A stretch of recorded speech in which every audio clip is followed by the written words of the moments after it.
यहाँ की हवा इंसानों के लिए जहरीली है। 4 मिनट में इंसान मर सकता है अगर बिना मास्क के सांस ले। जंगलों में रहते हैं खतरनाक जानवर, इतना घातक कि एक जंगल भी उनसे मुश्किल से बच पाया था। लेकिन इंसान सिर्फ लड़ने नहीं आए थे, उन्होंने एक और योजना बनाई थी, अवतार मिशन। इसमें वैज्ञानिकों ने मानव डीएनए और नावी के डीएनए को मिलाकर एक नई शरीर रचना की, जिसे कहा गया अवतार। फिर कुछ चुने हुए इंसानों को उनकी अवतार बॉडी से जोड़ा गया ताकि वे इन शरीरों के जरिए नावी लोगों के बीच रह सके और उन्हें शांति से पुनर्वास के लिए मना सके। इस मिशन की प्रमुख थी एक कड़क लेकिन बुद्धिमान महिला वैज्ञानिक। वो जेक से नाराज रहती थी क्योंकि वो एक सैनिक था और उसे पढ़े लिखे लोगों से ज्यादा उम्मीद थी। पर जब जेक पहली बार अपने अवतार शरीर से जुड़ता है, वो अवाक रह जाती है। जेक उस नीली चमड़ी वाले शरीर में जागता है, लंबा कद, चोटी, पूंछ और सबसे बड़ी बात, चलती फिरती टांगे। वो खुद को रोक नहीं पाता, बाहर दौड़ पड़ता है, जमीन की नमी महसूस करता है, हवा को गले लगाता है। ये सब कुछ उसके लिए एक चमत्कार से कम।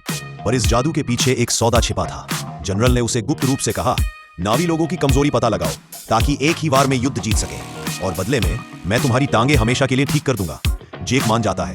कुछ समय बाद जब जेक जंगल के जीवन से परिचित होने लगता है, वो और वैज्ञानिक उसे नावी लोगों के बीच ले जाते हैं। जंगल जैसे कोई प्राचीन काल की दुनिया हो, विशाल पेड़, चमकीले जीव जंतु, हर चीज इंसान को उसकी खोई हुई धरती की याद दिलाती रहे। वो एक पुराना स्कूल देखते हैं जहां वैज्ञानिकों ने नावी बच्चों को पढ़ाया था, पर अब वहां किताबें बिखरी हैं, दीवारों में गोलियों के निशान हैं, कुछ भयानक बीते दिनों की गवाही देते हुए। जंगल में एक बार जेक मस्ती करता है, तभी एक विशाल जानवर हैमरहेड उसे घूरता है।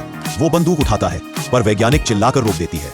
इसकी खाल लोहे से भी सख्त है, तेरी गोली इसे छू भी नहीं सकती। पर हैमरहेड जेक की तरफ नहीं, बल्कि उसके पीछे देखकर डर गया था, क्योंकि पीछे खड़ा था थैनेटर, पेंडोरा का सबसे खतरनाक शिकारी। जेक किसी तरह जान बचाते हुए एक पहाड़ी से कूद जाता है और जंगल में बिखर जाता है।